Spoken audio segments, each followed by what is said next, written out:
Bismillahirrahmanirrahim. Assalamualaikum warahmatullahi wabarakatuh.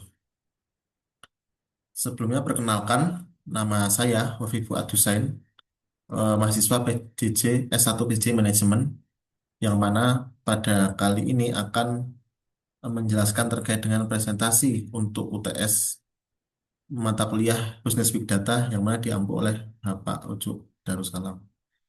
Izin Bapak Ucuk Darussalam, saya izin untuk membuka slide presentasi yang terlebih dahulu.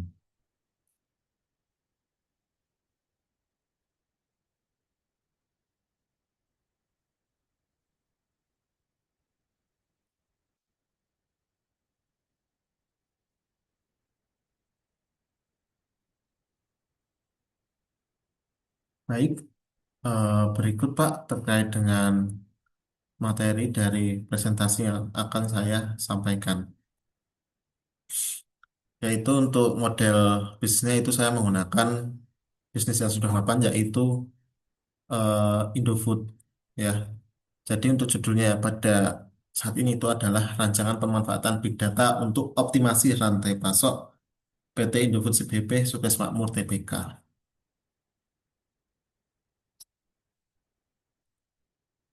Berikut saya sampaikan profil singkat dari PT Indofood.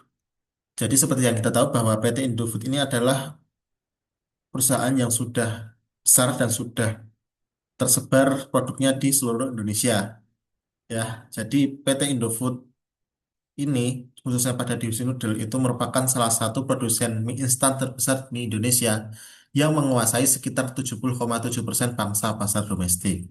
Perusahaan ini mengoperasikan 16 pabrik dengan kapasitas produksi massal mencapai lebih dari 15 miliar bungkus mie instan per tahun untuk memenuhi permintaan pasar dalam negeri serta ekspor ke luar negeri lebih dari 60 negara di dunia. Dalam menjalankan bisnisnya, perusahaan menerapkan manajemen rantai pasok dengan orientasi pasar yang mengintegrasikan aliran fisik, aliran keuangan, dan aliran informasi secara matang demi menjaga keberlangsungan produksi dan efisiensi biaya. Nah, berikut saya sampaikan terkait dengan diagram cara kerja sistem informasi rantai pasok sistem dari PT Indofood. Jadi yang perlu diperhatikan ini ada tiga, yaitu aliran informasi, aliran fisik, dan juga aliran keuangan. Yang pertama terkait dengan aliran informasi, yang mana ini bersifat dua arah, yang mana ini eh, maksudnya itu adalah untuk mengelola rencana produksi dan promosi, untuk bisa memprediksi atau melakukan forecast permintaan, kemudian terkait dengan pengelolaan pencatatan data penjualan, kemudian ada terkait dengan pengelolaan pencatatan data pesanan, dan juga ada pengelolaan terkait dengan pencatatan manajemen inventory. Yang berikutnya itu ada aliran fisik. Untuk aliran fisik ini itu bersifat hulu ke hilir, yang mana itu bisa untuk mencatat pengelolaan pergerakan bahan baku dari supplier utama yang masuk ke pabrik Indofood, ya, yang mana itu melalui proses produksi, lalu didistribusikan ke retail hingga konsumen akhir.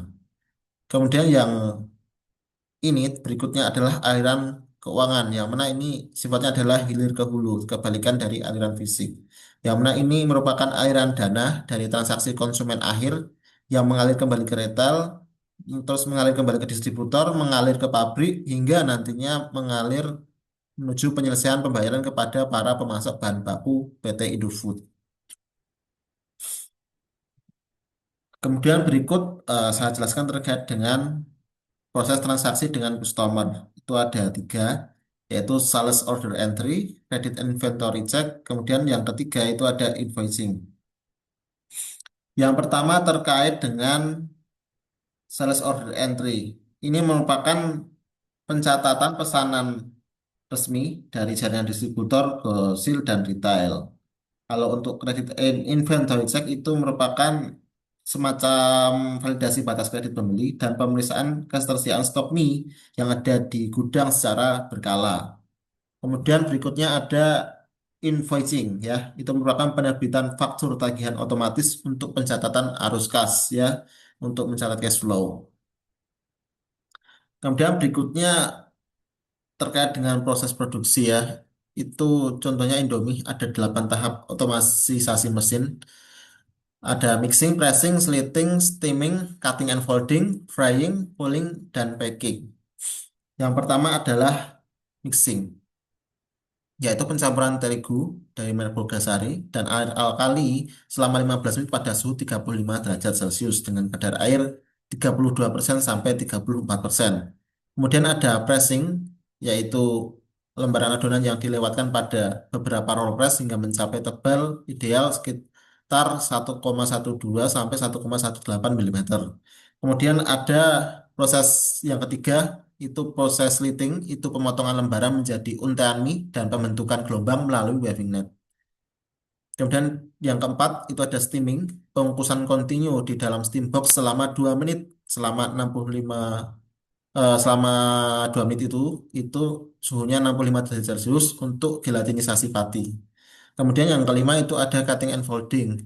Itu adalah terkait dengan pemotongan ukuran tertentu dan pelipatan mie menjadi dua bagian secara simetris. Yang keenam ada frying, yaitu penggorengan menggunakan minyak olain dari merek Salim Fomas. Itu untuk menekan kadar air hingga ekstrim 4% agar awet alami. Kemudian yang ketujuh itu ada cooling, pengembusan udara segar via kipas angin hingga suhu mie turun ke 30 derajat Celcius untuk mencegah jamur. Kemudian yang kedelapan itu ada packing, pengemasan otomatis mie, bumbu, dan minyak ke dalam kemasan, lanjutkan pembungkusan ke karton. Kemudian berikutnya saya jelaskan terkait dengan proses distribusi. Ya, yang pertama terkait dengan manajemen gudangnya itu menerapkan regulasi FIFO atau first in, first out. Yang pertama masuk itu yang pertama keluar. Dan proses ini dilakukan secara ketat di departemen warehouse. Contohnya itu untuk produk itu adalah tepung terigu dibatasi maksimal 1 bulan penyimpanan untuk mencegah munculnya hama atau kutu dan juga untuk mencegah agar tidak busuk. Kemudian ada multi channel alur distribusi. Ini ada dua yaitu direct channel dan indirect channel. Yang direct channel itu lebih cepat ya. Jadi dari pabrik ke armada penjualan mandiri ke konsumen. Tapi ini khusus untuk wilayah padat seperti DKI Jakarta, Jawa, Bali, dan lain-lain. Kemudian untuk indirect channel atau yang tidak langsung itu adalah alur yang lebih panjang yaitu pada pabrik, distributor, agen atau grosil, kemudian ke retailer, kemudian nantinya baru sampai ke konsumen akhir. Kemudian berikutnya untuk proses layanan konsumen. Itu yang pertama itu terkait dengan input keluaran data ya. Itu bisa untuk mencatat penampungan data keluhan pelanggan, kemudian bisa untuk pengembalian produk cacat, kemudian bisa pencatatan log garansi serta untuk bisa mencatat terkait dengan tingkat kepuasan layanan. Kemudian yang kedua itu terkait mekanisme kerja sistem. Ya, jadi setiap data keluhan konsumen itu diklasifikasikan dan dicatat ke dalam log pelayanan sistem. Keluhan terkait defek fisik produk, rasa, atau bumbu otomatis diteruskan ke Departemen PDQC, Proses Development and Quality Control, untuk evaluasi batch produksi. Untuk keluhan terkait keterlambatan pasokan atau kerusakan karton itu bisa diteruskan ke Departemen Logistik Regional dan Warehouse atau gudang. Kemudian berikutnya akan saya jelaskan terkait dengan rancangan penerapan arsitektur Big Data atau data pipeline. Itu ada 4 yang perlu diperhatikan yaitu data ingestion yang pertama, untuk yang kedua itu data storage management, kemudian yang ketiga ada data processing and analytics, yang keempat itu ada business intelligence layer. Yang pertama itu terkait dengan data ingestion itu ada dengan Apache Kafka yang berperan sebagai penyerap data massal yang mengalirkan data secara real-time dari sensor IoT mesin produksi dan GPS armada, serta dapat menampung data terstruktur maupun yang tidak terstruktur juga. Kemudian yang kedua itu ada data storage and management. Itu untuk ada Hadoop DFS atau data lake yang mana itu bertindak sebagai pusat penyimpanan berskala besar yang aman untuk mengintegrasikan seluruh basis data transaksional, log operasional pabrik, hingga dokumen rotor konsumen. Ya, kemudian yang ketiga itu ada data processing and analytics yang dilakukan secara real-time analytics ya. ya, dan juga ada batch processing. Terkait dengan real time analytics itu adalah untuk memantau suhu mesin otomatis secara instan dan melacak pergerakan GPS armada. Ya, jadi kalau ada anomali atau yang rusak itu bisa langsung dideteksi dan bisa segera ditangani. Kemudian berikutnya ada batch processing, yaitu untuk melakukan analisis tren penjualan bulanan, melakukan peramalan permintaan atau demand forecast, dan juga bisa untuk memprediksi jadwal perawatan mesin.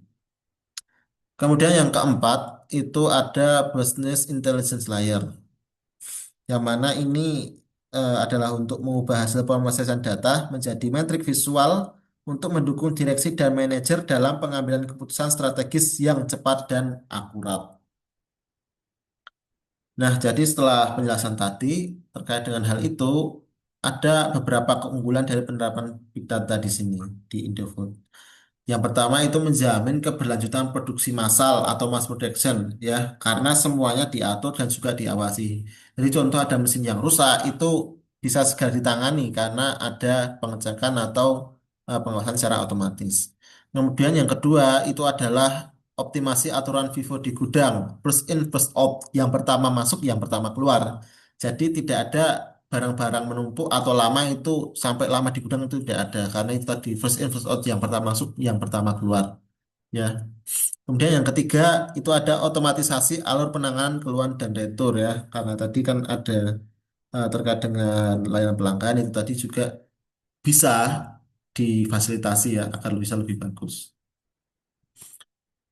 Nah, berikutnya terkait dengan kesimpulan yang ada ya. Yang pertama itu adalah sistem SCM atau Supply Chain Management existing di Indofood CPP itu sudah berjalan dengan baik. Jadi karena sudah teratur dari mulai awal ya, pencarian bahan baku, proses produksi, distribusi hingga sampai ke konsumen itu sudah dilakukan dengan baik ya, dan juga diawasi dengan baik gitu. Kemudian yang kedua itu mampu menerapkan big data sebagai solusi keberlanjutan ya. Jadi karena sudah teratur dan sudah diawasi dalam setiap tahapan, jadi bisa dilakukan yang namanya keberlanjutan tadi. Kemudian yang ketiga itu mampu menjaga dominasi pasar dan efisiensi. Jadi seperti yang kita tahu ya, Indofood itu produk yang besar, yang jelas itu perusahaan besar, kemudian juga menguasai pasar di Indonesia ya. Seperti saya Indomie tadi sudah sampai 70,7% di pasar Indonesia. Dan juga terkait efisiensi itu karena semuanya dari eh, perusahaan yang sudah bekerja lama, jadi ya secara harga bisa ditekan itu. Dan juga bisa lebih hemat gitu, dan juga hasilnya bisa lebih maksimal. Seperti itu. Nah, ini terkait dengan daftar pustaka atau referensi jurnal yang saya coba masukkan datanya di UTS saya kali ini terkait dengan PT Indofood. Baik, terima kasih. Itu tadi dari saya.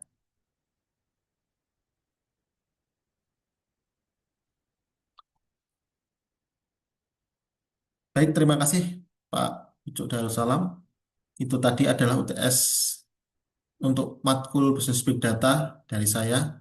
Apabila ada salah kata mohon maaf. Bila itu hidayah. Wassalamualaikum warahmatullahi wabarakatuh.